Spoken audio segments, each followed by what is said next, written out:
ଜୀବନର କେତୋଟି ନିରାଟ ସତ୍ୟ କଥା। ଦୁନିଆରେ ମା ବାପାଙ୍କ ବ୍ୟତୀତ ନିଜ ଭାଇ ଭଉଣୀ ମଧ୍ୟ ଏହା ଚାହିଁବେ ନାହିଁ କି ତୁମେ ଉନ୍ନତି କରି ତାଙ୍କଠାରୁ ଆଗକୁ ବଢ଼ିଯାଅ। ଏଥିପାଇଁ କେବେ ମଧ୍ୟ ନିଜ ମା ବାପାଙ୍କୁ କେବେ ଦୁଃଖ ଦିଅନ୍ତୁ ନାହିଁ, କାରଣ ସେମାନେ ହିଁ ତୁମକୁ ସତରେ ଭଲ ପାଇଥାନ୍ତି। ଜୀବନରେ ତୁମେ ଯାହାଠାରୁ ଯେତେ ଆଶା ରଖିବ ସେ ତୁମକୁ ସେତିକି ଅଧିକ ଦୁଃଖ ଦେବ। ଏଥିପାଇଁ ନିଜ ବ୍ୟତୀତ ଅନ୍ୟ କାହା ଉପରେ କେବେ ମଧ୍ୟ ଭରସା ରଖନ୍ତୁ ନାହିଁ। କାହାକୁ ଯଦି ତୁମେ ନିଜର ହୃଦୟର କଥା କହିବ ତ ସେ ତୁମର ସାମ୍ନାରେ ତ ଆଶ୍ୱାସନା ଦେବ, କିନ୍ତୁ ତୁମର ପଛପଟେ ତୁମର ହିଁ ମଜାକ ଉଡ଼ାଇବ। ସଫଳ ବ୍ୟକ୍ତିଙ୍କ ସାଙ୍ଗରେ ରହିବ ତ ସଫଳତା ପାଇବ ଏବଂ ଦୁଷ୍ଟ ଲୋକଙ୍କ ସଙ୍ଗତରେ ରହିବ ତ ତୁମେ ମଧ୍ୟ ଦୁଷ୍ଟମାନଙ୍କ ଭିତରେ ଗଣା ହେବ।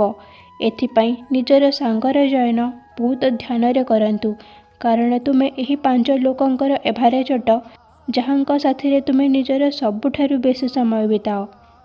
ଯିଏ ନିଜ ଜୀବନର ପ୍ରଥମ 30 ବର୍ଷ ପରିଶ୍ରମ କରିଥାଏ ସେ ନିଜ ଜୀବନରେ ଶେଷ 30 ବର୍ଷ ରାଜା ପରି ବଞ୍ଚିବ ଏବଂ ଯିଏ ନିଜ ଜୀବନର ପ୍ରଥମ 30 ବର୍ଷ ଆଳସ୍ୟରେ ବିତାଇଛି ସେ ଜୀବନର ଶେଷ 30 ବର୍ଷ ଭିକାରୀ ପରି ବଞ୍ଚିବ। ଏଥିପାଇଁ ଏବେ ସମୟ ଅଛି, ପରିଶ୍ରମ କର।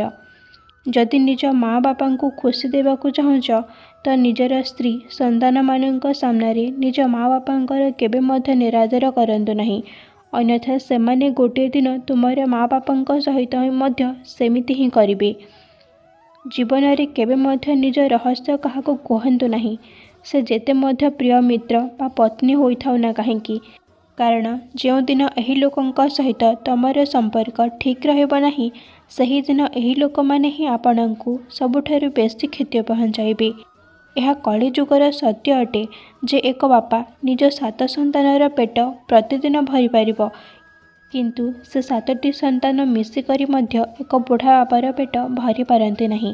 ଏଥିପାଇଁ ନିଜ ମା ବାପାଙ୍କୁ କେବେ ଏକା ଛାଡ଼ନ୍ତୁ ନାହିଁ, କାରଣ ଯଦି ତୁମେ ନିଜକୁ ମଧ୍ୟ ବିକ୍ରି କରିଦେବ ତେବେ ମଧ୍ୟ ତାଙ୍କର ଋଣ ଶୁଝିପାରିବ ନାହିଁ।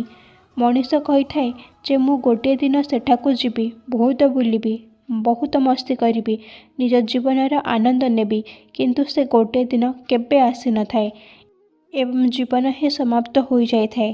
ଏଥିପାଇଁ ଆଜିଠାରୁ ହିଁ ନିଜ ସ୍ୱପ୍ନକୁ ପୂରା କରିବା ପାଇଁ ଲାଗିଯାଆନ୍ତୁ ଏବଂ ଆଜିର ଦିନକୁ ପୁରା ହୃଦୟରେ ଜିଅନ୍ତୁ। କିଏ ଜାଣେ ଆଜିର ଦିନ ତୁମର ଜୀବନର ଶେଷ ଦିନ ହୋଇଥିବ।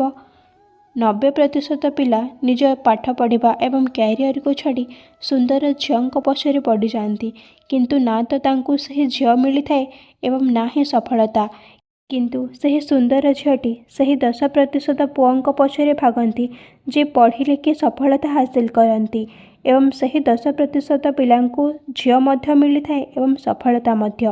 ଏଥିପାଇଁ ନିଜକୁ ସଫଳ ବନାନ୍ତୁ, ଦୁନିଆ ନିଜେ ତୁମ ପଛରେ ଆସିବ।